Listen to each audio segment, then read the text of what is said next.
It's time for Milberger's Gardening, South Texas. Live from Milberger's Landscaping and Nursery at 1604 in Bulverde Road. During the next 2 hours, our experts will help you with your gardening questions when you call 210-308-8867. That's 210-308-8867. Or come by Milberger's during the show and have your question answered in person. And now it's time for Milberger's Gardening, South Texas on 9:30 a.m. The Answer. Good afternoon, everyone. Welcome to Milberger's Gardening, South Texas on 9:30 a.m. The Answer. Alex Escobar with Dr. Calvin Finch and Mark Peterson. Love to hear from you. Give us a call at 210-308-8867, 210-308-8867. Yeah, we are exchanging stories, horror stories of the car. Thursday, my vehicle blew up, or not blew up.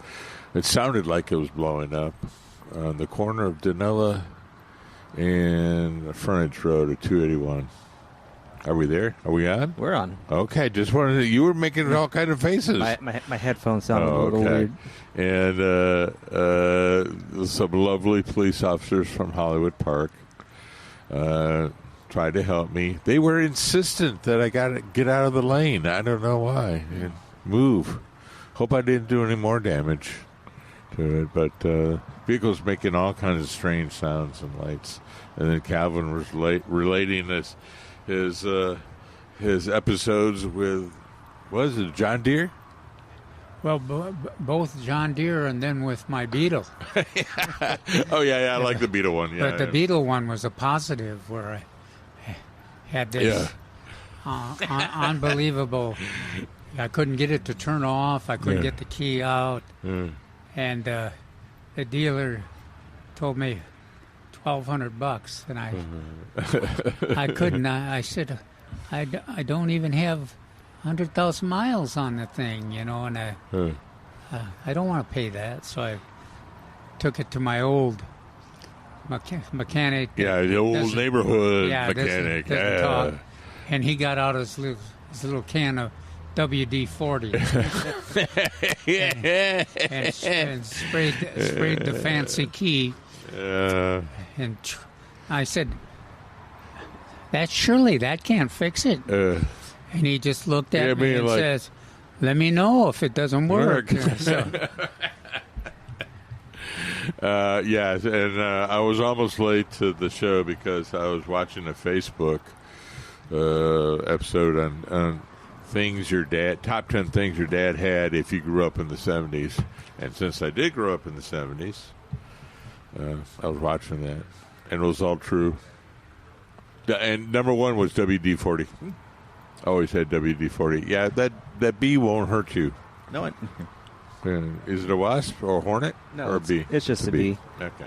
But early in the show, 210-308-8867. We have Trip on the line. Trip, thank you for calling. Good. How are we doing? All right. Hey, guys. How y'all doing? Doing great. So I listen to y'all every weekend, and so Sunday, when y'all just got off the air, had a big Monarch show up. Oh, wow. And dropped a few eggs. Are you sure it was a Monarch? I took pictures, and I was going to send it. Milton gave me his address a long time ago, like milton@kloop.com. And who do I send it to now? Pictures.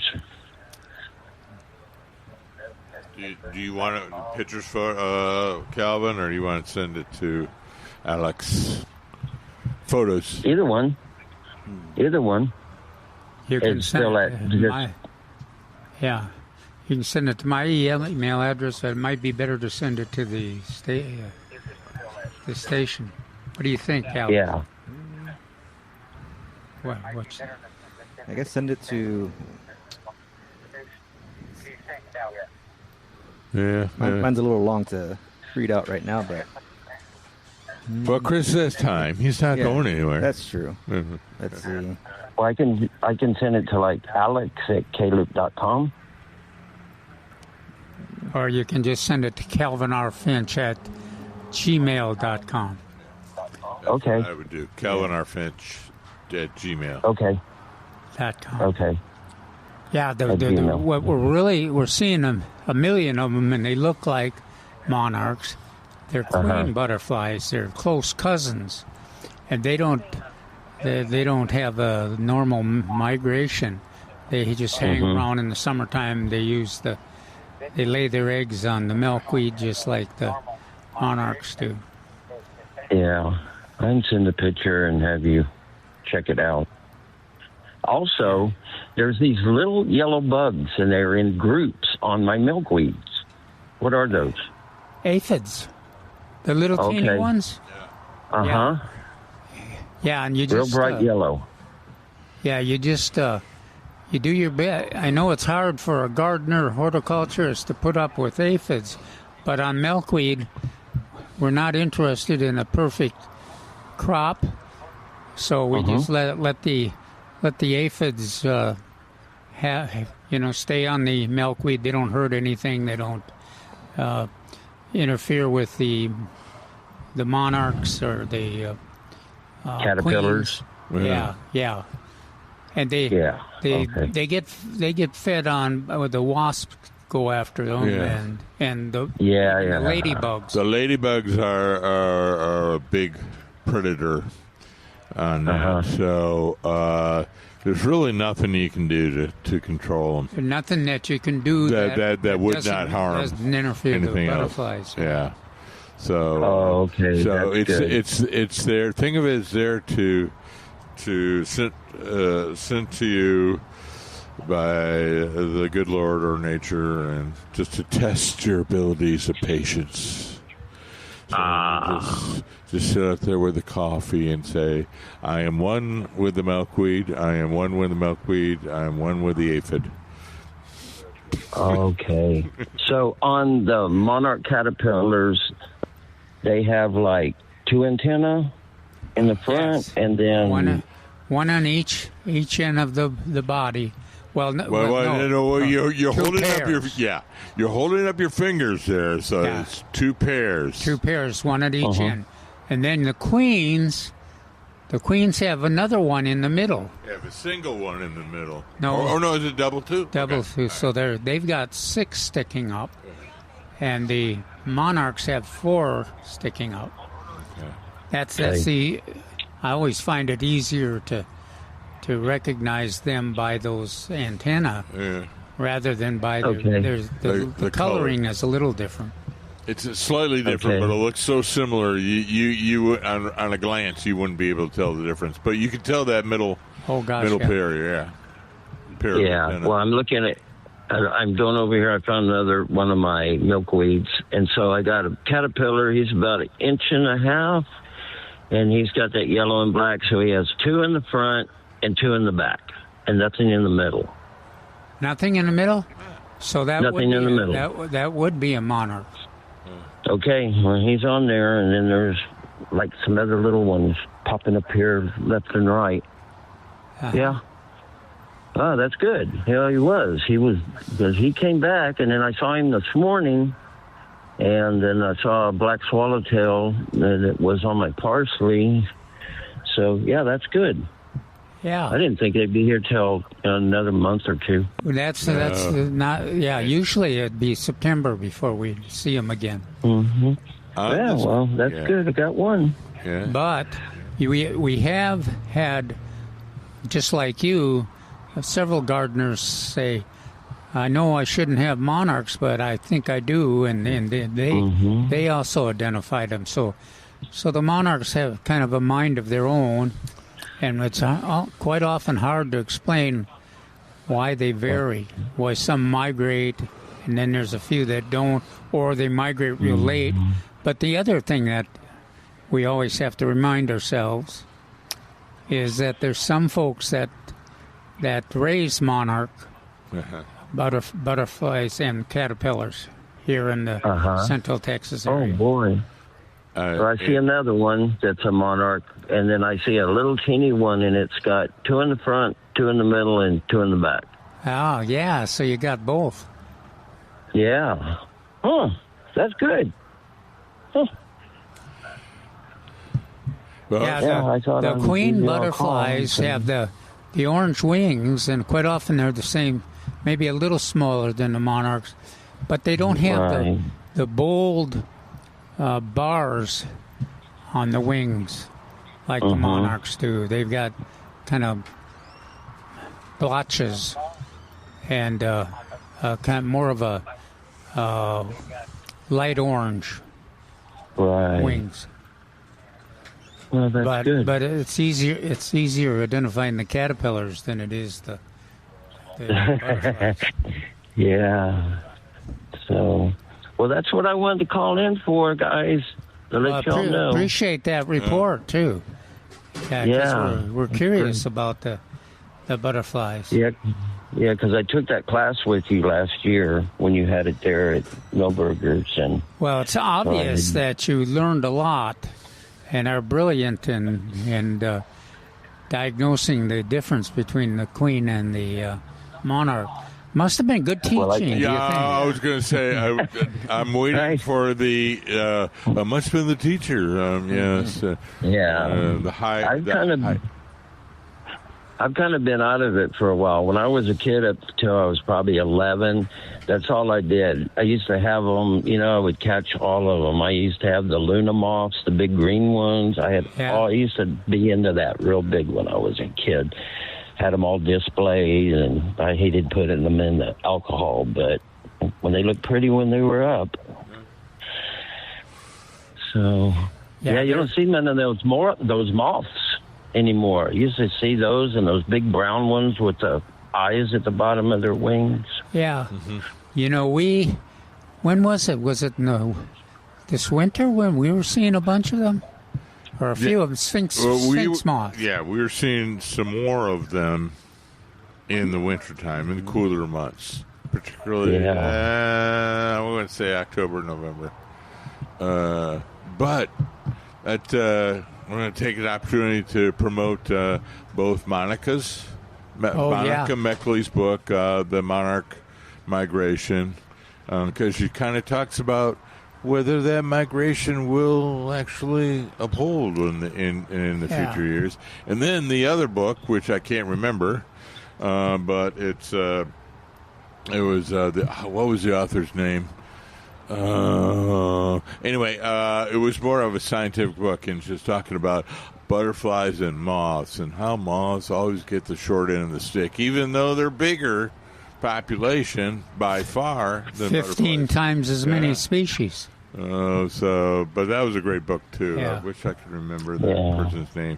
Well, Monica's book is one of the reasons I like it is that it does a good job of bringing up that mind of their own and independence and unexplained behaviors of monarchs. Just like we were talking about. Here's what we expect from the monarchs. Then the next thing, somebody will call in, just like you did, and say, well, here's what it did, what the monarchs did, and it's not what we would expect. But that's consistent with their erratic behavior. Mm-hmm. Speaking of Monica. I'm sorry, Chris. So I'm over here, like the Walmart on Bandera. I'm in that area, so that's kind of where I'm at. Yeah, I know where that is. Okay. So, and I have a Westie too. So really, I like hearing about yours. Yeah. Yeah. He's 2 years old. True. I had one before. Yeah, I had one before. Her name was Shannon, and she used to climb the trees. We had a oak tree in the back, and she'd climb all the way up there. 15 feet up there to get that squirrel. Well, mine are 11 and 13 now. And, wow. The 13-year-old is kind of halfway here and halfway off into the wilderness. But the my 11-year-old Tilly is still in charge, and she was really kind of put out this morning because one of the repairmen that Mark and I were talking about. Usually she expects to be out there helping them, but left her in the house. Oh, that's crazy. Yeah, Piper, he's a good dog. Oops. Yeah. All right. Sounds good. Okay, guys, I took up a lot of your time, so hopefully people are waiting for the Monarchs. Well, good. I'm glad you called it. I'm sure a lot of people out there have similar questions, so thank you. Good. I'll keep you all informed. Thanks, guys. Thank you so much. Talk to you later. Bye. Bye-bye. All right. 210-308-8867. Give us a call. All right. We got enough time? A couple minutes, yeah. Okay. A little bit. Speaking of Monica, I saved this, but of course I saved it in the vehicle that's being fixed, and so I couldn't pull it out because I finally remembered it. Do you remember when you had your I don't know, it was a newspaper article where you mentioned Jimsonweed datura? Oh, yeah. Did you ever see the response back from that in the paper? Oh, gosh, yeah. Oh, okay, because I cut it out. Yeah, well, we've had several. Yeah. So Dr. Lyons and Monica actually conferred with you directly. Dr. Lyons wrote a big, long editorial, a response in the editorial page, and I cut it out, and I just wanted to know if you had seen that. Yeah. Dr. Lyons is the a female? Yeah. Okay, yeah. Yes, I saw that. Sure. She's with the Native Plant Society. Yeah. And I've known her for years. Uh-huh. Then we had several that kind of agreed with the potential for problems. Yeah. And that just to be aware. Yeah. I think that's what you were saying. Just be aware. There's problems, but. Well, we had one of our gardeners that had a real issue with it, and she was frightened of it, and because of that there were experiences with people having that were allergic to it. Uh-huh. So it was worthwhile bringing that issue up and talking about it. But so Monica and the professor were also correct in that most people are not affected by it, and most pets, if they have any kind of indication or any kind of taste of bitterness, they're smart enough they don't react to it very much, so it doesn't affect a lot of people. So it was good. Yeah, it's a good discussion. And Monica included it in her latest book, 20 Plants that you must have in your garden, and that's not the official title, but that's essentially what it is, because they provide many benefits. So they're going to provide maybe for insects, for pollinators, but there may be medicinal and what else? Medicinal attributes as well as attractiveness. So, Jimsonweed was on there on her list, and so she felt slighted on that. Now she and Mr. Kennedy probably agree on the Jimsonweed. No, I would be. This is Secretary of Health. Okay. Yeah. Oh. But it is a worthwhile topic and an interesting topic. Yeah. And there are the medical that Mark was talking about is that through the years, it's been, and in Monica's book, she did a good job of describing this. So that's what I'm going to say. If you want to know more about Jimsonweed, Monica's book is good, because then she'll lead you to other texts as well. Be aware that the chemistry is very potent and it has the potential to injure some folks, but also be aware that it has a very interesting, illustrious past and has been positive impact on some folks. Yeah. And I always think of Texas mountain laurel for the same thing. That the seeds were used in indigenous cultures, but I'm not going to ever stop. Because of that, I'm never going to stop planting it because it has so many other great benefits. Mountain laurel. Are we going to have a break now? Yeah, Just right now. Yes. I know. Remind me afterwards that I got to bring up a topic on the Natchez crape myrtle to Mark. Oh, okay. All right. All right. That'd be good. Stay tuned. Yeah, we'll talk about that after this break. But give us a call at 210-308-8867. We'll discuss that. And we'll discuss some tomatoes that look like they came in this week. Oh, yeah, they did. We'll be right back with Milberger's Gardening, South Texas on 9:30 a.m. The Answer.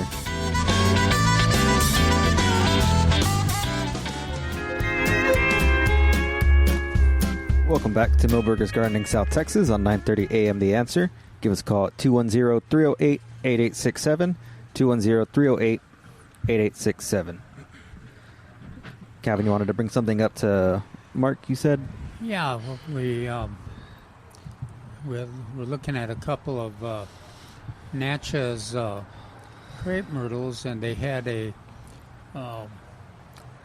some pests on them, scale type pests, and they were showing the white scale, but then they also had a lumps, looked like solid bark lumps on there, and I couldn't find anything that related what would be a cause of that, and it struck me as being unusual because Natchez is seems like a pretty invincible. Yeah, it really is. That's the one with the pretty cinnamon colored bark, exfoliating bark, and the bark on these, the infected ones, besides the scale, there were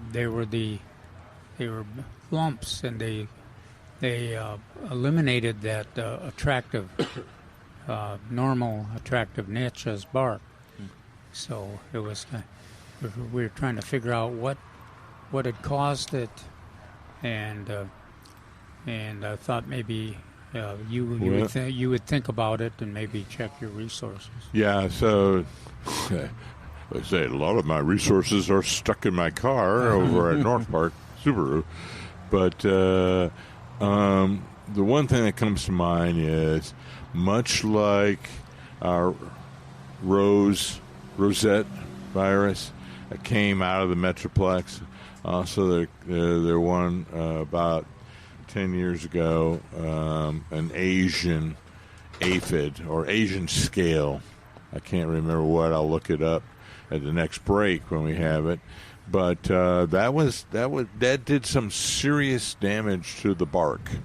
So when you said bark and lumps, I was going, I wonder if it's that Asian scale, bark scale. It's actually what it was. So the scale is obvious, and I think that's probably what you're talking about. Yeah. But I didn't find anything that related the scale to those big lumps. Big lumps. Yeah, and so that may be the tree's response to the scale, and kind of protecting itself to those areas where the scale was. Remember, the scale. What the scale is doing is kind of taking its mouth part and drilling down into the xylem and the phloem and drinking out the nutrients, most of the phloem, a little bit of the xylem, and eating those food products that the tree is busily producing all the time through photosynthesis and moving them down throughout the tree trunk and to the roots, and so the scale is taking advantage of that. So it may be one of the results of this pest, then is a result of the tree making those lumps around the pits. And when I looked at the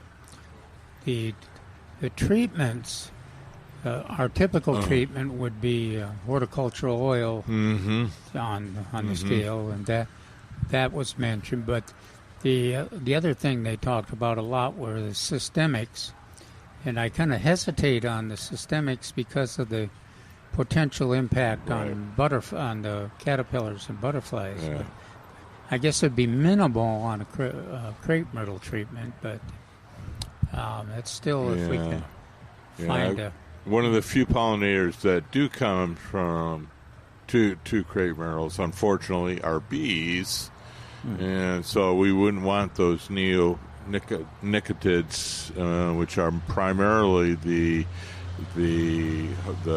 systemic, the class of the systemic chemicals, and we wouldn't want those for bees. And so, we are kind of limited on what we can do. If it is that, one of the recommended solutions is a soft toothbrush in January to rub all those out. Before we continue, we have a couple callers on the line. Oh, okay. First, we got Bud on the line. Bud, thank you for holding. How are we doing? Doing pretty good. How are y'all? Doing good, thank you. What can we help you with? Hey, I have questions related to two different oak trees. The first one is the easiest. I just don't remember the actual name of it. It's the oak tree that has the really big leaves and the really big acorn. Burr What's the name of that tree? Burr oak. There you go. Some people spell it with two R's, B-U-R-R. I spell it with B-U-R because that's the way I learned it. Okay. Well, I got that one out of the way. Let's go to the next one. I have an old oak tree. It's we refer to the oak trees out here as heritage. They've been here long before we ever got here. Anyway, this particular tree, it's a live oak. It's a live oak. It has, at the bottom, I don't know if it's called a boot or a shoe or something else. Mm-hmm. At the bottom, there's bark sticking up in the air. In other words,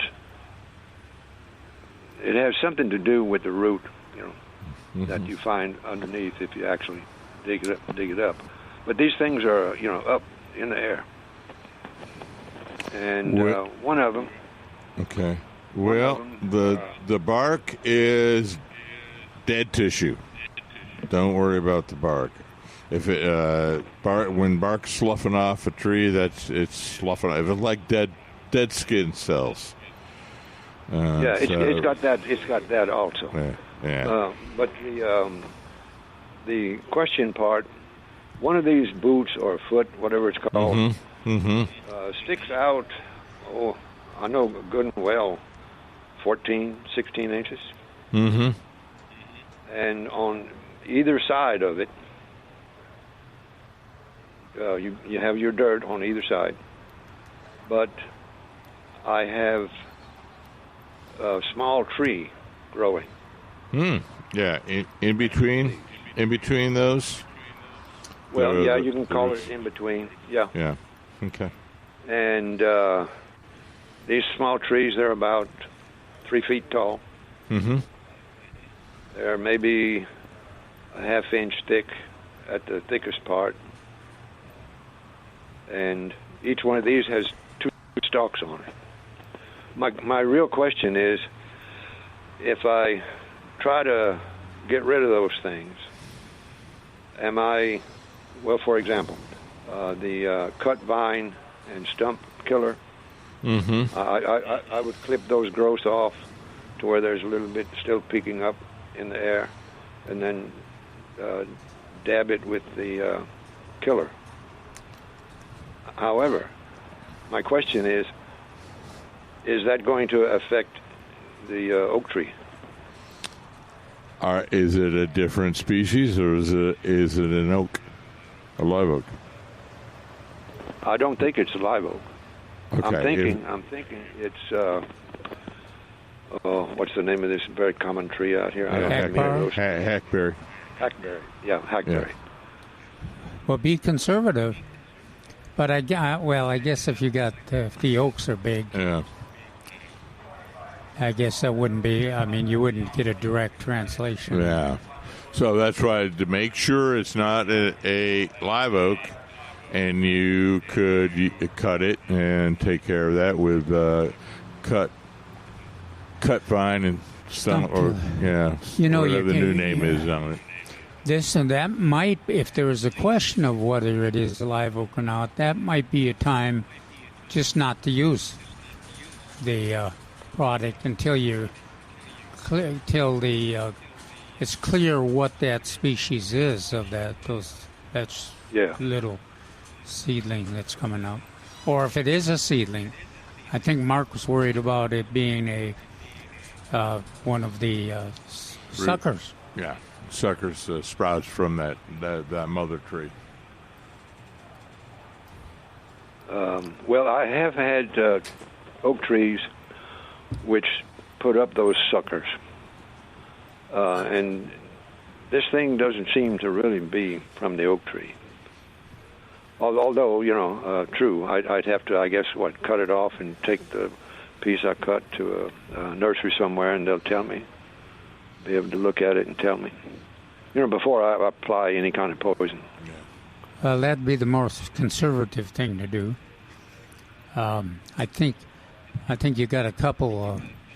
The fact that it's such a small part of the trees you're talking about, you probably wouldn't get a translation of the pest of the herbicide. But if you were going to be real conservative, that would be the thing to do. Is just next time you go to Milberger's or to your close nursery, just have them diagnose it for you. Verify your interpretation.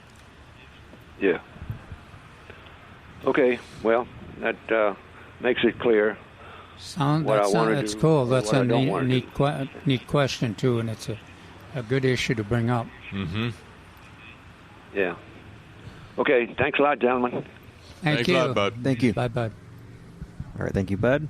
210-308-8867. Let's go over to James. That's on the line. Thank you, James, for holding.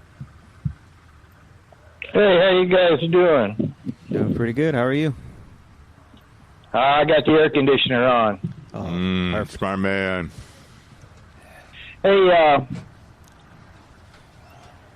if you got a high-value tree with hackberries coming up around, you cut them hackberries off flush with the ground and take a peach can after you've eaten all the peaches, and you can put it on there and soak it with some water and then push it down with your foot, and that'll slow that hackberry from coming up for a while.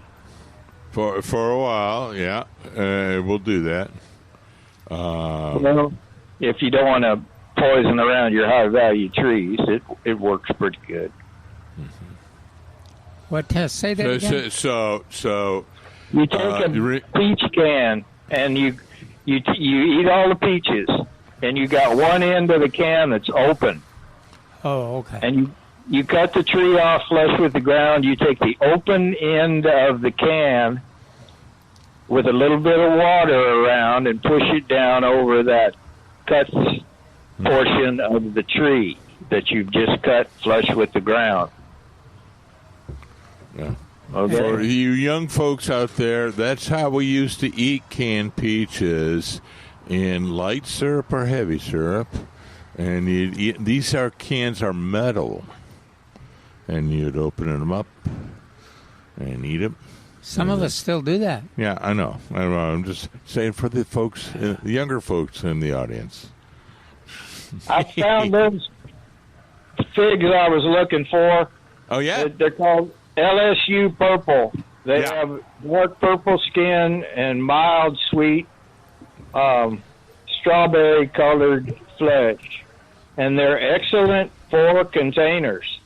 And Womack Nursery has them in their 25-26 catalog. Which say that again? Which Womack Nurseries. They've been around for a long time down. Okay. Yeah. Are they from Louisiana? Well, De Leon. Oh, De Leon. Texas. Okay. But they've got them. I'm going to order one. That I'm sorry. Go ahead. I got another question. All right. The reason these people aren't having good luck production on the figs is most of these figs we grow around here produce their figs on growth that's grown this year, in the spring and the summer. And unless you prune them stems back to two buds, and only let one bud form another branch, you won't get the fig production that you really can't believe. Okay? Mm-hmm. Yeah. Now, I know what you're talking about. I'm perfectly content with the production I got, and the thing I'm curious about is I've got those green figs that have reset like they do every year, and it seems like this year there should be enough water for them to ripen, but they're doing the same thing they do normally, and they're just hanging on there, and it looks like they're going to wait till fall to decide whether to ripen or not. Now you have Celeste. Are you talking about this is the spring crop that's just hanging on, or is it a renewal? Okay. The spring crop I've harvested. The birds and I have harvested it, and it was a wonderful crop. But what's sitting there now are these nice size, regular size fruit. They're green. They're very firm, and they're not sweet at all at this point. I go check on them, and I just can't believe they're not getting ripe because there seems to be, this year there's plenty of moisture, but it is. I guess it's the moisture is less of a factor of whether they're going to ripen or not than the timing is. It's typical for them to get a good crop in the spring, and then to potentially get a second crop in the fall. Well, I think James is talking about a nice heavy pruning late winter, aren't you? Yeah, you've got to really cut them back, man. You can't be scared, and cut them back to two buds, and then only allow one bud to make the new stem in the spring, summer. And it'll be, 4, 6, 8 foot long, and with a fig on every node. Mm-hmm. And this is which variety is it? The purple? Well, most of the varieties we grow around here: brown turkey, Celeste, Alma. Black mission figs, guys. Your black mission figs are pruned in a whole different way. Oh, really? But the ones we grow around here, this is you cut them back to two buds, and then if you got the time, go back out and make sure you've only got one branch coming off of that pruning site, and then you'll get the 15 pounds of figs that it takes to make a recipe. You're treating them almost like how we cut grapes. You're cutting it way back. Yeah. So if you're not pruning and you're not watering that fruit set, you're not going to be really successful with them, in my opinion. No. You're making sure you're putting all your resources into those. So you're saying I shouldn't enjoy the taste of those wonderful, bountiful crop I had this spring?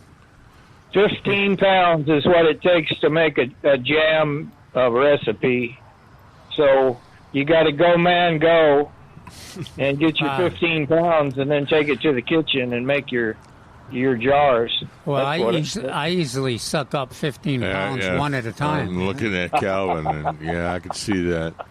But hey, James, briefly, how do you do Black Mission? That's a whole different thing. They produce on two. I think it is. I'm not real sure, but they produce on 2 and 3 year wood. So you grow them like a tree. Okay. I saw something in my research. I saw something about it was a little different, and I couldn't remember it. So I did see something to that effect, but I just couldn't remember what it was. Okay. That sounds reasonable to me. I got one more question. I'm going to be over to another farm pruning pomegranates this winter. And do you treat those the same way as figs when it comes time to stick them? What's that mean, to stick them? You stick them in the tray, and then you put them on a heat mat, and they make roots, and you got a little baby plant. So I'll be honest with you. Much of my pomegranate knowledge comes from a good friend, Rob, and I'll have to ask him on that, but I would assume that would be correct. So, is it hardwood or semi-softwood? I am going to go with hardwood, approximately 6 inches with a node, and then the root cutting, proper root cutting, a little root hormone, proper mix, proper heat on the bottom. Yeah, I got to do a lot of cutting on these pomegranates. There's going to be a wagon load of cutting.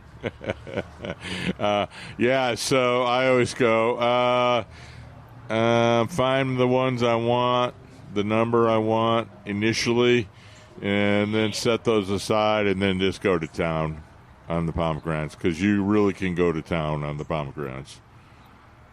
Yeah, I got root maker. I mean, you can prune a lot off a pomegranate. Oh yeah.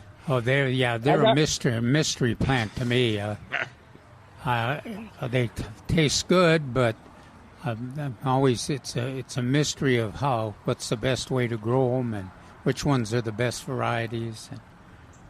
And, very attractive though, and some wonderful recipes. Okay, well, Monarch Nursery has that LSU purple, and I'm going to give me one. And they're excellent. It says here, excellent for containers, 2 crops. Right. Well, that's good. Yeah, we kind of didn't know the name. We kind of were thinking LSU purple. We just and purple. We didn't put them together. So there you go. Thanks. Appreciate that. Okay. Yeah. Thanks for taking my call. Sure thing, James. Thank you. Bye, James. All right, 210-308-8867. Taking a quick break. Be right back with Milberger's Gardening South Texas on 9:30 a.m. The Answer.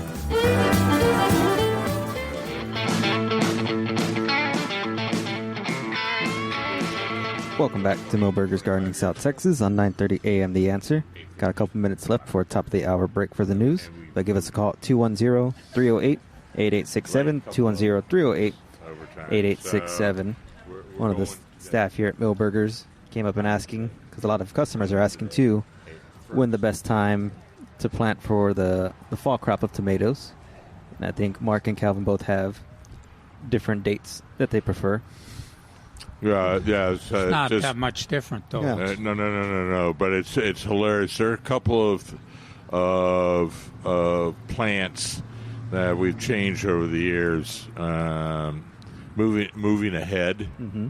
A little bit, and tomatoes is one of them. So traditionally, if you looked in the books 25, 30 years ago, it was like August 15th. And so then we've moved it up, because we're trying to make sure that we beat the freezes. And the supplies were there 25 years ago. Well, we weren't always sure that the supplies would be there 1st of August. So, hey, 1st of August, come on down. Get your tomatoes. Now, Calvin, would you plant them out? I mean, or would you repot them? Now, they're in 4.5-inch pots here. Yeah, and I have to admit that's the question that I ask myself too. I'm more comfortable when they're small plants like this, putting them in a 1-gallon container. And that would bring me to the August 15th. Like these, I probably will put in a 1-gallon container and plant them a couple weeks from now. I immediately focused in on the BHN 968, one of my favorite tomatoes, and they were looking good. They're last week they were a little short. This week they're looking a lot better here in the container, and I just couldn't resist. We got Tycoon, we've got Celebrities, we've got the more pole bigs. As Mark mentioned, the BHN 968s, lots of Ruby Crushes, and then the lots of Romas, and patio tomatoes. I don't know what whose the inclination towards the patio tomatoes are. They're very attractive. They just don't produce any fruit. They tend to be a little bit bigger right now, as well as the tomatillos. If you look at the selection, you see these tall ones in there, and that's what those are. You can grow tomato on your patio. Say you live in an apartment. Of course, it would be best if that apartment faced south or west, because you can be assured of your sunlight. But you could grow them. Now, you want a big container. Don't be chinchy on the container. Always get as big as one as possible. What's the minimum size you would recommend? Well, if you're going to use a BHN 968 or a Ruby Crush, 10-gallon or larger. 15 is the. I would go at 10. 10. Because you got to be balancing the space you're on your patio in the apartment. Now, some people try 5. Yeah. And then the problem is that if there's a wind, especially when they get really big. End, they're top heavy. And when they get big, then you have to be watering them sometimes twice a day on that, because you have a limited amount of soil to hold the water. You have to be doing it. You can figure on twice a day. Well, and there's sweet 100s there too. So frankly, they have all my favorites over there. And so I would encourage everyone to come on by and look at it. Now, we say we probably were successful. Thank you, everyone out there, because we came in 1 week later after announcing that the tomatoes are in, and the limited supply. And Peter had to go in and get some more. Well, that's good. So come on by. It's August 1st. It's tomato season. And it's typical August, 100 degree. 100 degree, little chances of rain. Yeah, slight chance of rain. We're holding on to that. We have some nice cirrus clouds in the sky. That's always kind of indicative. Where are those? Behind you. You can't see them. Coming in, high cirrus. Maybe we'll get some rain, possibly. But anyway, now what was I going to talk about? You could still plant peppers, and you still can plant okra. Time is getting short, and you still can do eggplant. Well, and if you got eggplant, okra, and peppers growing, they're probably producing. Yeah, producing it right now. Just keep them watered and fertilized. Absolutely. Well, we're going to take a quick break. 210-308-8867. We're going to be right back with Milberger's Gardening South Texas on 9:30 a.m. The Answer.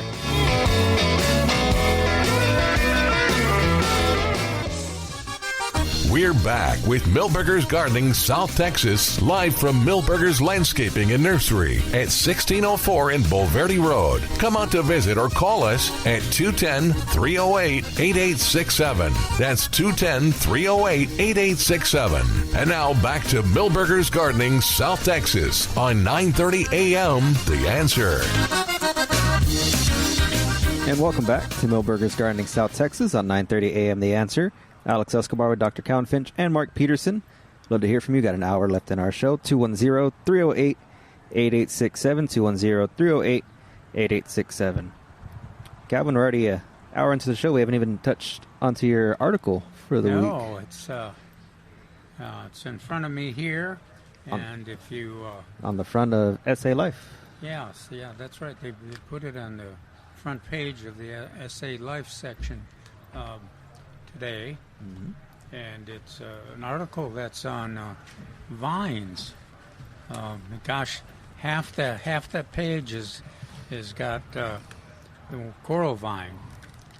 And we talk about coral vines, cross vines, trumpet creepers, butterfly vines, and we talk about the passion flowers, Carolina jessamine, and then we also talk about pipe vine a little bit. I try on those other vines that I mentioned. I try to describe where you can get them, and most of them are available at area nurseries. But on the pipe vine, that's the vine that the pipe vine swallowtail butterflies lay their eggs on. And the best place, if you want to grow one of those, the best place is to use, my opinion, is Gaeta Ajilski's book. And she does a good job of describing how to make a project out of it and plant it. And it's an interesting vine. The flower's weird. It's not very it's nondescript. Showy. Yeah. But they grow like 50 feet in the air, and the leaves are very large. And of course, in the we see pipevine swallowtails right now still out in our landscapes. But earlier in the spring, we see they kind of dominate. Quite often we identify them as black swallowtails, but they're more often than not they're pipevine swallowtails early in the spring. Now there's at least as many black swallowtails as there are pipevines. But they're interesting. This morning when I was eating my breakfast, I was like, oh, look at that. Calvin's made it to the big time. He's on the front page of the Life section. I knew that immediately. It's folded at the seam, the photograph is, so I didn't even have to turn it over. I went, Calvin's made it the big time, because there's the coral vine. Sure enough, there's this picture. Versatile vine wins, but versatile vines have a place in every landscape. I am kind of curious about where it appeared in the Austin American Statesman. Yeah, what section? Yeah. It's always a little different. Yeah. And they're the editors, I don't know how much they communicate between the two newspapers, but quite often we'll get a separate response and a different use of the article in the two papers. Sometimes you get a different question. You're going, I wonder where that question's coming from. Right. And it'll be one or the other based on location and editing or viewpoint on that. But, right now, the coral vine is like everywhere. Oh, gosh. And you, if you were going to make an evaluation of which is the most attractive to pollinators right now, it'd be hard not to pick the coral vine. Particularly with the honeybees and the bees. Yeah, our solitary bees, our native solitary bees, plus the honeybees. At least 5 or 6 different species on mine. and I'm sure that at least that many on everybody that has a coral vine. And then, of course, the butterflies try to sneak in and get some nectar exactly from among the bees, and hummingbirds are there too. So it is a favorite. And the way I describe it in the article is its growth habit. I kind of look on it as a wave. It will flow right over your arbor and or over right your down roof. the fence. If it's starting on one side, it'll just be like a wave coming over along the fence. On the land, and on land, even on the landscape, it does that too. We mentioned that the color that is the normal is the pink, but we quite often get a red version, although it's a question of how perfect the red is. Yeah, because one of our favorite colors, James, has the red version. I believe it's Fandango, is what he said. But he's had 3 years and it's become more and more purple, although it does come out red initially. Purple.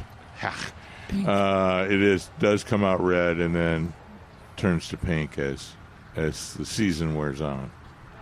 Now, if I'm getting that right, James. Yeah. You may wonder why we, if it behaves like a wave, how we put up with it. The saving grace, of course, is that it's cold sensitive. So every year, I don't remember a winter when it survived the winter. It freezes back to the ground. Yeah. And then we get it back in late spring again. So it's June. an interest. I always go May. If it's a warm May, maybe, but I usually go June. Yeah, June. Yeah, for sure. It's shows up there. But now, so if you wanted an evergreen, that would be the plant for you, the vine for you. You want something else. Yeah, the two. I think the two classics are the favorite. The most that most gardeners would select. It's relatively easy to manage. Are the cross vine and the butterfly vine, and maybe the Carolina jessamine too in there. The Carolina jessamine is an early bloomer and nice fragrance. Yeah. Deer don't eat it, but it is a leaner too, a little bit like the our coral vine, whereas the cross vine and the butterfly vine and most vines they'll do some twisting and attaching themselves to whatever support is available. The thing about the butterfly vine is that the deer generally don't seem to eat it, and it's got a nice, real nice yellow flower. It's one of the vines we have here at the Certified Butterfly Garden, and is another attractive to pollinators. But it does not take over your landscape either. It's manageable. It looks like on our arbor here is about 8 feet tall and about 4 feet wide, and it fills it up and looks like it would cover a little bit more space if it was available, but it does a good job of filling that. Lots of blooms. And then the butterfly vine name comes because the seed pods, which are green, but they look just like butterflies. Right. Yeah, so it's a interesting vine and one that works well in a landscape. Cross vine, now that I think is my favorite hedging. Yeah. If you had a sturdy fence in the sun and you wanted a covering, you can't beat that tangerine cross vine. For years, that was the dominant vine at the entrance to the Mitchell Lake Audubon Center, and that was the place that we always looked for the hummingbirds to show up in the spring. And gosh, it was just covered with flowers. It was about 50 feet of a wooden fence that was just entirely covered with a cross vine, and so it'd be this dramatic orange flower, trumpet-shaped flower. And then, hummingbirds all over. Yeah, little bloom for the rest of the year, but not like it was in the spring. But it does a good job of filling the space and hedging, and relatively manageable too. Not like the trumpet creeper is a little bit. Right. So and I saw a vine with orange flowers, and I couldn't make out the difference. I didn't know the difference whether it was trumpet vine or trumpet creeper. So, I was walking really fast by it, so I couldn't tell.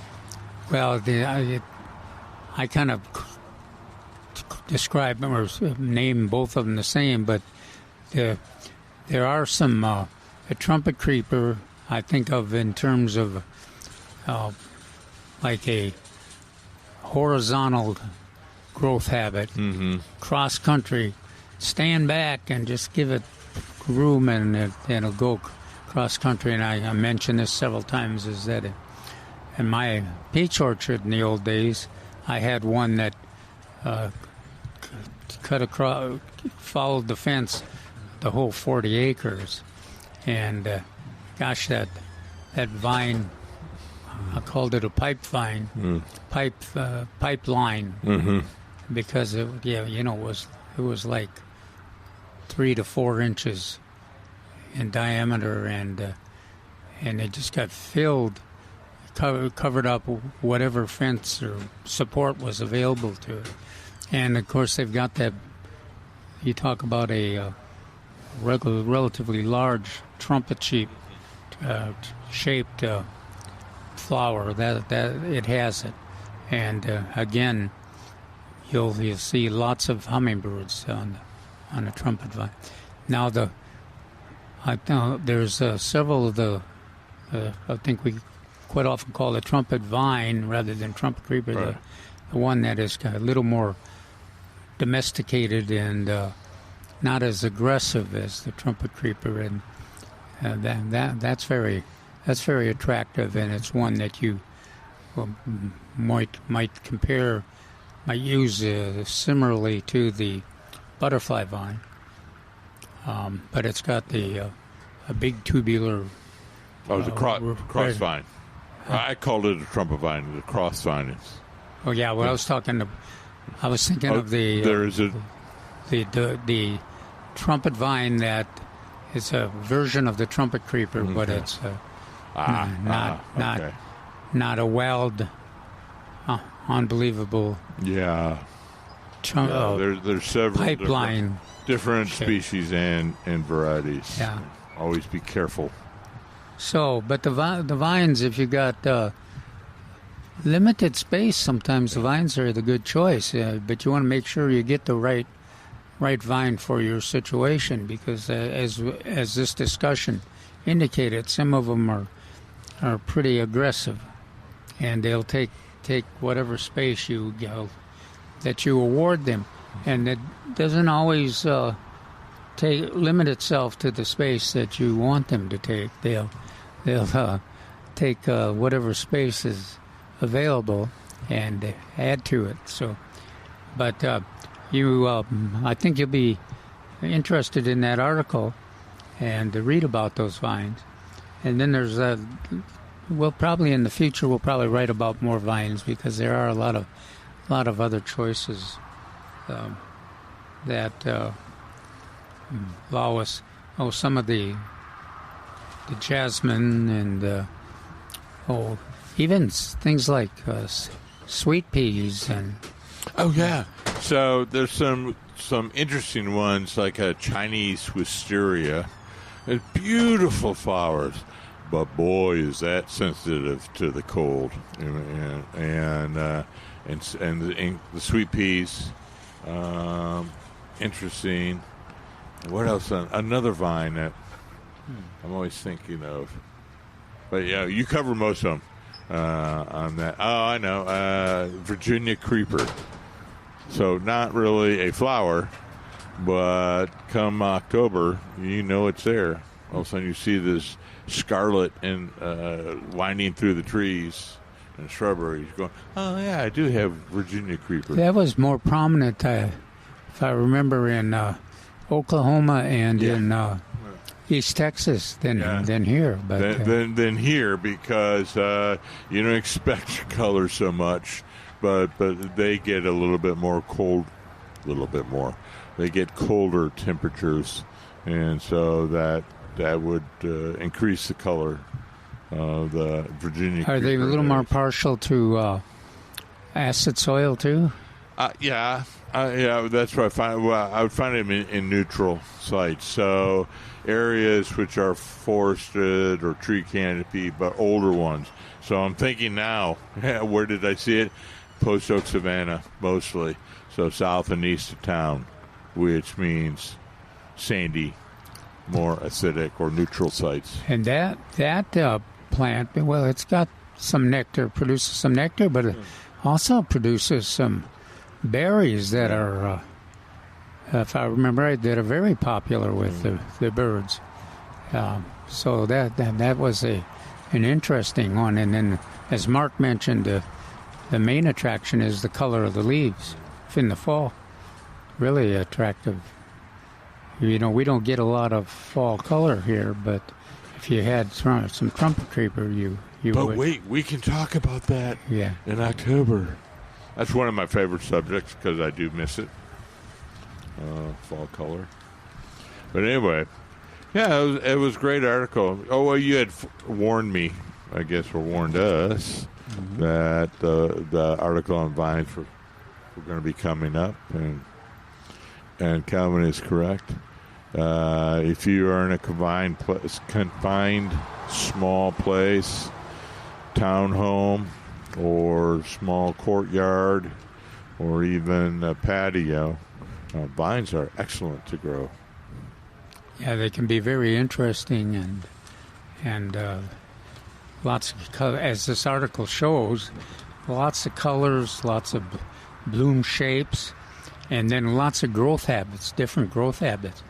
We sometimes think that vines are all the same, but boy, they're not even close. They're some of them are very aggressive. Some of them, as we mentioned, cold sensitive, and others are evergreen.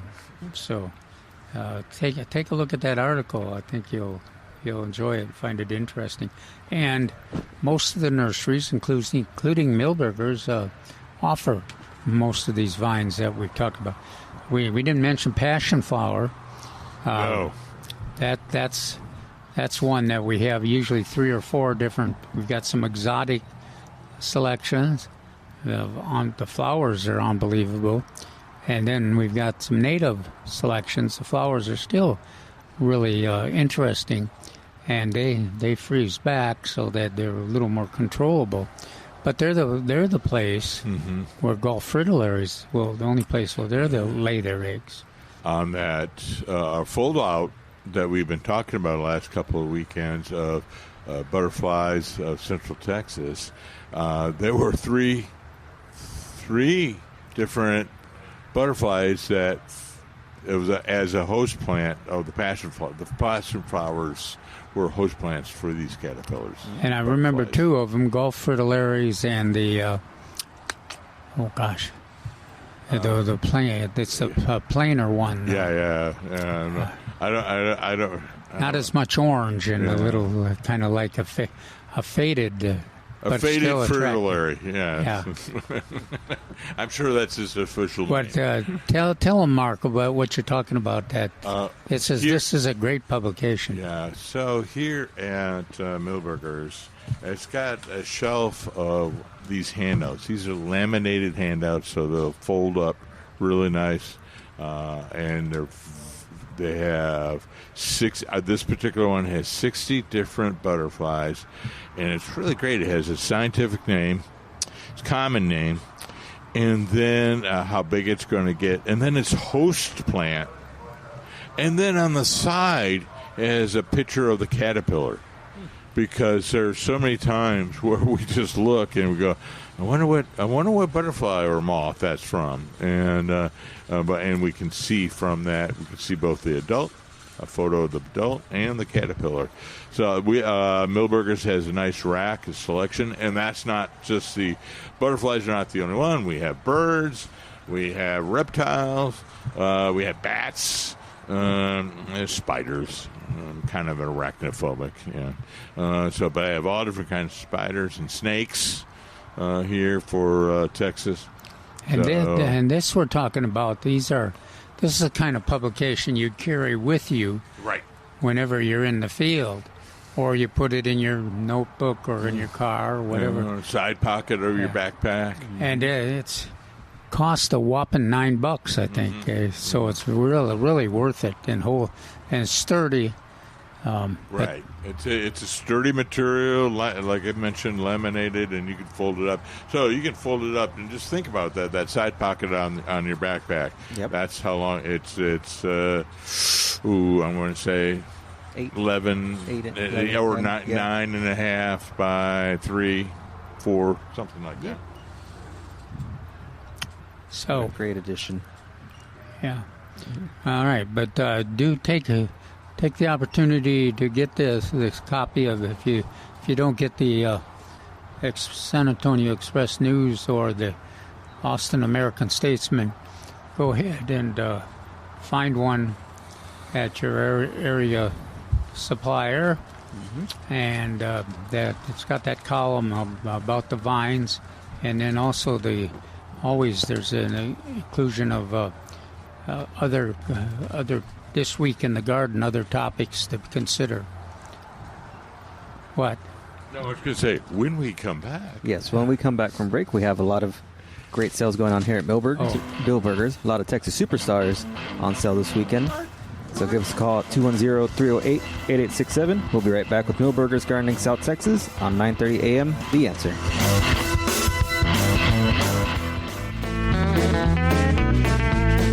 Welcome back to Milberger's Gardening South Texas on 9:30 a.m. Ma'am, hold on.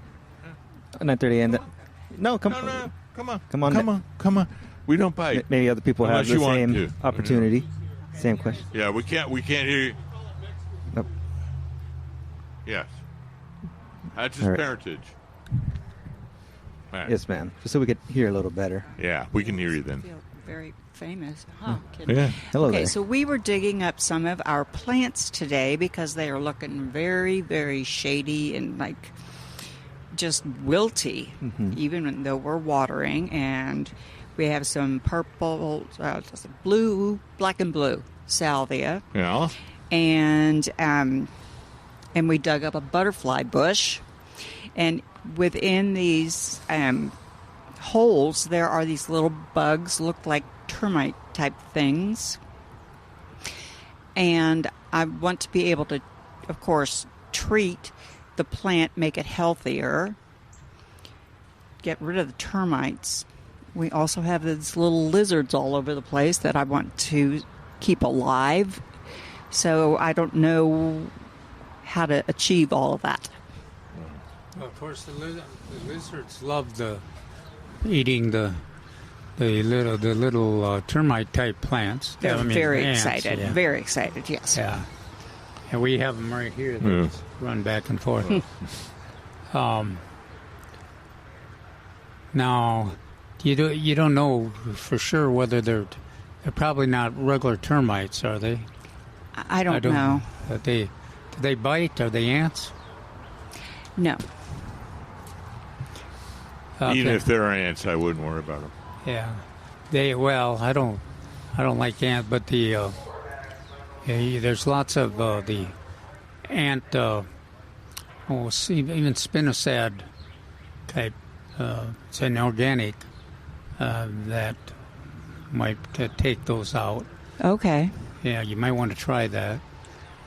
Mark has been experimenting with it. He had some good luck and some not so good. The leaf-footed, spinosad didn't work out. Yeah, leaf-footed bugs are.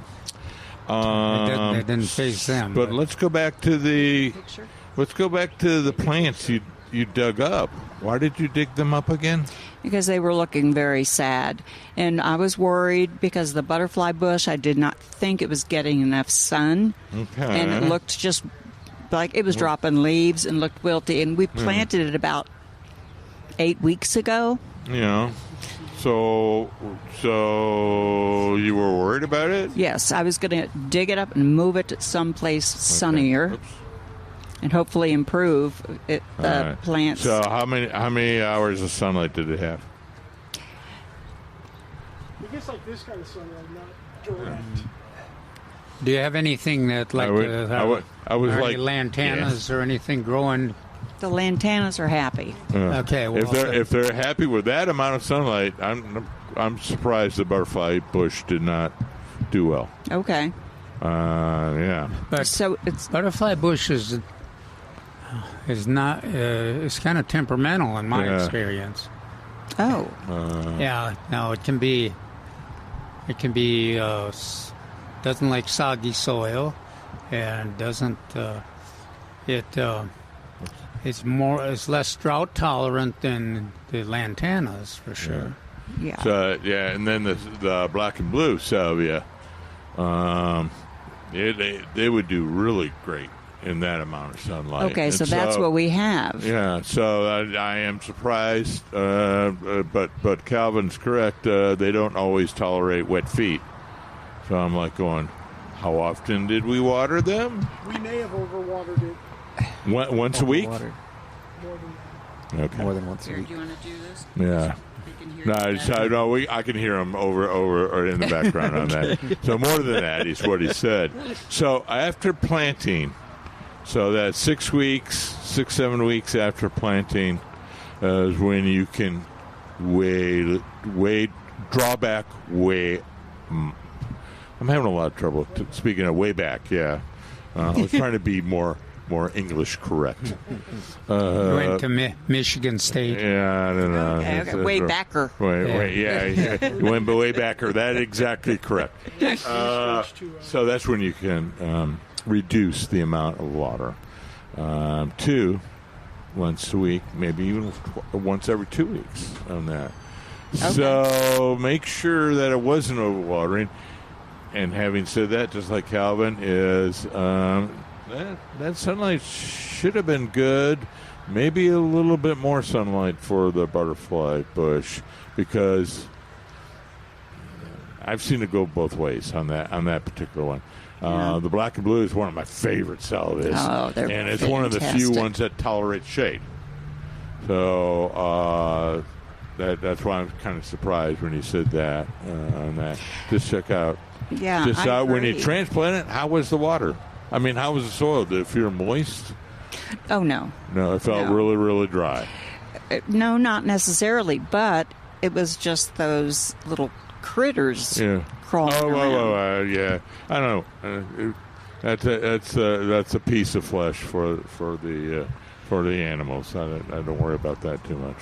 You can, if you want to, you could try spinosad, or if you wanted a more potent, you could try a regular fire ant control. Ant control. Okay, I would do DE. Okay, we've got that. I'm sure you had that. So that, and then you try spinosad, or here's my number one organic method: directly at a spot where it seems they have congregated, is a 3-to-1 mixture of orange oil and water. Orange oil and water, 3-to-1 mixture. Or the official fire ant mixture promoted by folks is, I have to think of this correctly, is 3 ounces of orange oil to 1 gallon of water and 2 squirts of dish soap. That's the fire ant mixture, which you can modify and use for regular ants as well. What about these little crazy ants that roll? The crazy ones, bless your heart. I'm blessing them right now. Crazy hearts or raspberry ants are very difficult to control, and those are the ones that Calvin was in when his eyes got talking about crazy ants. They're very difficult to control, and I would probably go with spinosad right off, or this orange oil mixture at the closest locations to their entrances, or where they're coming out mostly. Very, like that. very difficult to control. Thank you, fellas. Because they're crazy. Yeah. I'm so sorry. Have fun. Yeah. So, Have you tried the dwarf Ruellia, the Mexican petunia, that dwarf in that situation? That amount of light that you're talking about, that's another option. I like those too. I've seen beds of those. They're pretty good. Yeah, they'll bloom well in full sun or partial. That's about the height, maybe a little taller. And the pollinators like them. They don't try to take over the world. No. If you got the full size Mexican petunia that are 4 feet tall, they will try to take over. No. But these guys are aggressive enough to fill the space, but they don't take over. I like them. Okay, perfect. Yeah, and there's pink and there's blue, and then quite often we haven't seen any lately, but there's a white version too that's very attractive. Oh. I like the purple, but a lot of folks like the pink. That would be a good location. I like the purple. Some of those home with us. Okay. Yeah, try a few of those. They'd be fun. They're kind of fun. And they do great even in a row, or they do great in a mass planting as a ground cover. Perfect. And I do have none of your listeners will care about this, but we do have a young friend that is up at Michigan State getting his doctorate in math. In math. Oh. Yes. He's a man man or woman? Man. Yeah, he's after my own heart. Yeah. No, I like math. I'm not a mathematician.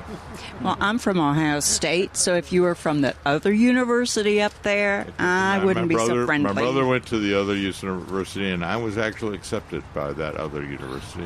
But I went to Michigan State instead. See, you were blessed. Thank you both. Well, if they don't take you at Michigan, then it's okay to go to Michigan State. Or here in Texas, if you don't take you at A&M, it's okay to go to University of Texas. Maybe. Well, thank you so much. Those were great questions. Good luck. Appreciate it. Thank you. All right, we're going to take a quick break. 210-308-8867. And then we'll get to James' call right after this break. Thank you for holding, James. Milberger's Gardening, South Texas on 9:30 a.m. The Answer.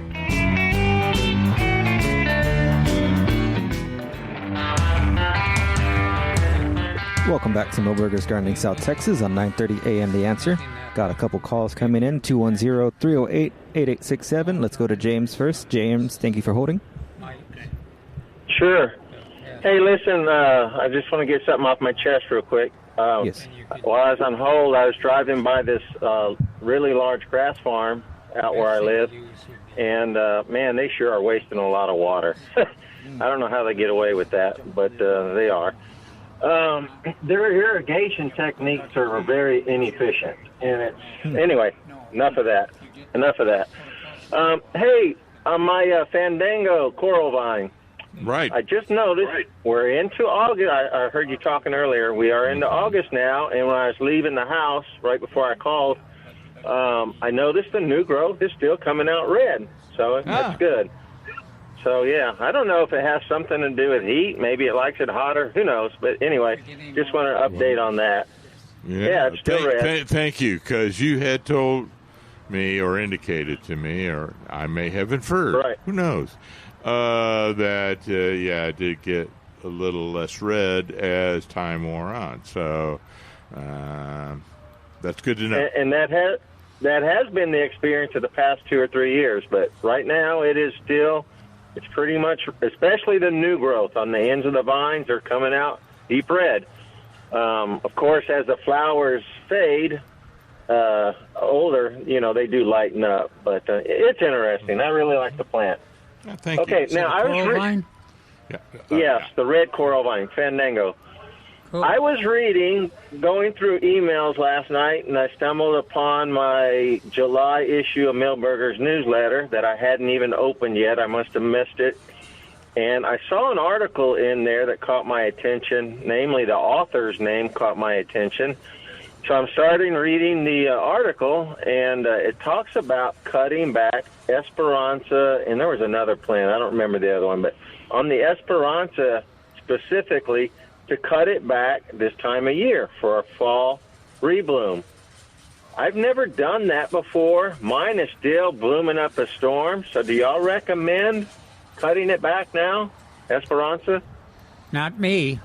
No. The cutback used to be to cut back when the bloom declines, when they start producing the seed. Then they cut back those seed pods when they start to seed develop. Pods. Yeah. Okay. You can get ahead of it. I mean, it's best. It's more effective if you don't let it. You don't let the flowers brown or anything, and then before you cut them. But okay. I'm with you. I wouldn't. They're looking so great right now. I wouldn't cut them back. You know what? A lot of times on the Texas, what's his name? Texas Gold Star. Yeah. I find that a lot of times the flowers are sterile, and so it's not producing a lot of seeds. Seed. I may be wrong, but maybe I'm just not looking at it continuously. I'm driving by or something like that, and I see it blooming and go, oh, good. That's an interesting question because I'm sure that strategy is the one that they used to use on the old-fashioned Esperanza. Well, that they wouldn't recommend pruning this time of year because you wouldn't be seeing the flowers until next month at the earliest. So that's interesting. The article did not have it. It did not have a date on it. I know it was last month's newsletter, but it could have been an old article. I'm not sure. I wonder, don't know. too, where they got it, where the location. Well, but Calvin is correct. That would be the reason why it would be recommended for this time of year. Okay. All that being said, I guess I need to inspect mine because I have not close enough, I guess, to know if it's producing seed pods or not. I guess that would be. I know I've taken the deadheaded my Vitex a few weeks ago, and I was a little late on that too. And it is starting to put on new flower spikes now, right now, a second bloom. Another one that's putting on, Pride of Barbados is putting on seed pods like mad now. Mm-hmm. That would be another one you may want to consider taking the pods off and see if you can encourage some new growth, blooms. I don't have one of those. Every year I say I'm going to, every year my wife asks me to plant one, and it's always next year will be the year. So I need to plant one of those, pick one of those up. Those are pretty, yeah. Okay, I was just wondering about the Esperanza because I never heard about cutting them back severely or hard, cutting them back hard this time of year. So I wanted to get y'all's take on that. Well, that's good. I'm glad you brought that up because that's something we need to check into. Okay. All right. Thank you. Appreciate it. Thank you, James. 210-308-8867. We have Miss Elizabeth on the line. Oh. Good afternoon. I'm sorry. Good afternoon, gentlemen. Thank you for your wonderful program. Pardon me. Could you please teach us about how to take care of orchids, please? Thank you. Wow. Wow. Do you have a couple days? Yes. Now, the easiest one The only one, I have to admit, the only one that I've had easiest- success with is Phalaenopsis. That's all. That's all I've needed to worry about because they grow so well and they're so attractive and they're just so easy to grow. But a lot of the orchids are tough. Yeah, and the bloom Challenging. lasted so long. Oh gosh, yeah. It's easy to bloom and it lasted so long. Having said that, the other ones sometimes a little tricky. There's another variety that's I can't remember the name of it, but that is almost the second choice in terms of ease. But I can't. Somebody, a gardener out there, will probably remember. But have you ever grown the Phalaenopsis? That's what I have, and I haven't done well with it. Oh, okay. So, how much? help, please. Where is it in terms of the light, the window? It's near a window, but it's not bright light. It's kind of muted. Yeah. Well, you don't. We had wonderful luck. My wife and I had wonderful luck when we put it in the kitchen window. Of course, we had to move the dishwashing to a different sink, but that was the spot. It was indirect light from the south. I take that back. It was direct light, but it was a ways away from the window, and boy, that worked well. And that, like Mark mentioned, it bloomed for 4 months. And you had to take it and soak it every week in the sink because it really didn't have any soil reservoir. Yeah, it doesn't have any roots, and that's the best way to just soak it and get everything really wet, and then allow it to dry out. Yeah. Some people will spritz it in the meantime between those soakings, but also people think, I gotta get the roots wet. Well, there are no roots on an ochre. But you want to soak whatever you got in material in there. Yeah, it could be. Gosh, they use all kinds of coarse materials. I want to say there's no true roots. Okay. In that, so that the moisture will absorb by those pseudo roots, if you will, and the stem on it. But the key word is, you'll see this everywhere for a lot of indoor plants, is bright indirect light. And I mean, it's almost like a commandment. Bright indirect light. Okay, and so Calvin's description right there, it was south facing, but it wasn't direct south facing. Yeah, it was. It's kind of, he was around the corner a little bit, maybe. Or just into the room. Yeah. Okay, great. Thank you, guys. And then a very, very weak fertilizer. Okay. Once a month, very weak. That's a good point. And that one of those soluble fertilizers. Right. So the Miracle Grow or something else, but we cut it by 4. Whatever the recommendation is on the side, you cut it by 4. Now I never had to cut it, but I got the impression that it was not too fussy about fertilizer. That's good. Great. Well, thank you guys so much. You're wonderful. Thank you. Right. Okay, keep us informed how you. Part of it is to be kind of patient with it. Yeah. Oh, good. I know a lot of folks, and I had that same reaction. Orchids are so hard to grow. I can't believe that this thing is just going to bloom and be easy to grow with this simple care. But it sure was, and every year came back. That's great. I'm so glad. Well, thank you guys so much. All right. Good luck. Thanks. Yeah, good luck. All right, thank you. Thanks. Bye now.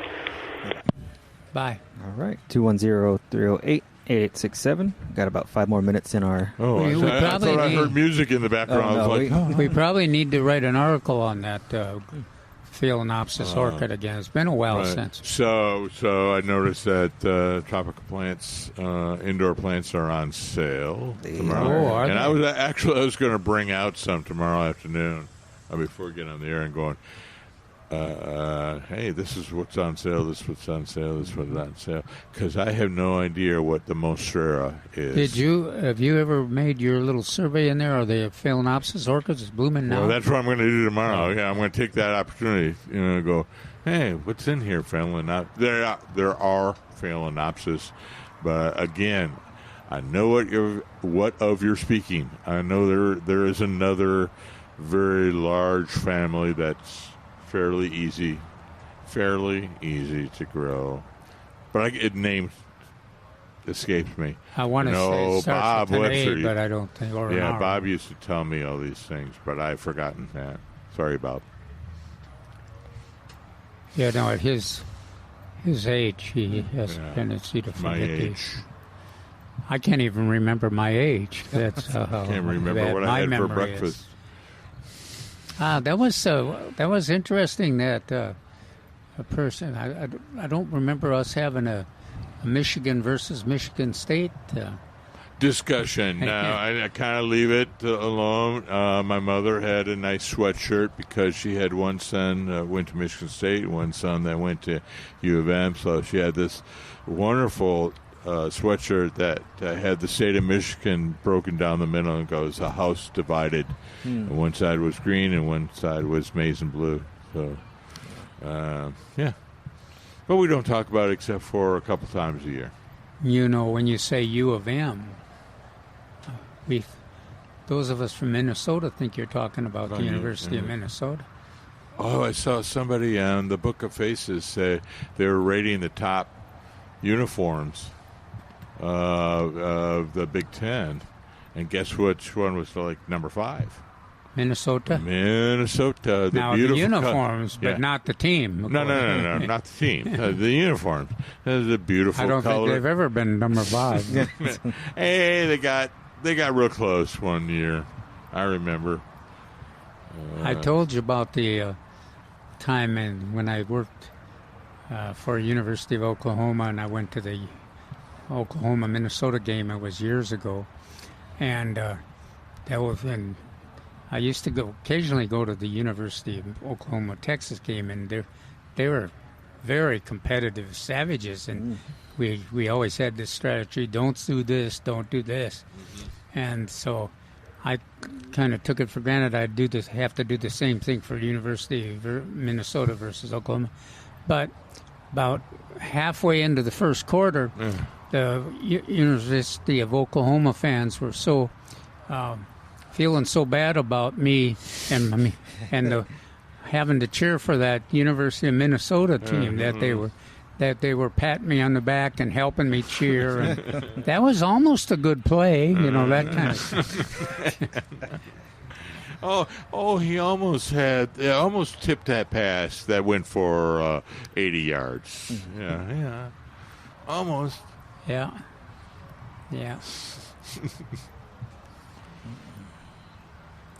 But anyway, it looks like tomorrow we'll talk about all the wonderful sales that are going on here at Milberger's. I know you try to get us to talk about some of the citrus. And some of the citrus. There was a wonderful mother and daughter. They were looking at every label, so they were looking for a specific item. And there's some porterweed here, and there's some tropical milkweed.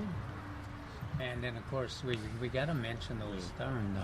Yeah, and the gentleman had asked us during one of the break, he wanted flowering perennials and looked like semi-shade, like 4 to 6 hours of sunlight and rest in shade. So we gave him some ideas. Yeah, for sure. Yeah, the dwarf Ruellia, the dwarf Mexican petunia, really looking good. That one, the lantanas have kind of gone out of bloom now, except for that one bright orangish one over in the corner. Yeah. So summertime is new gold, and some of the lantanas. Yes, they are. Well, we thank everybody for calling in today. Thank you, everybody, for listening. Alex Escobar, Dr. Calvin Finch, and Mark Peterson with Milberger's Gardening South Texas on 9:30 a.m. The Answer. We'll see you tomorrow.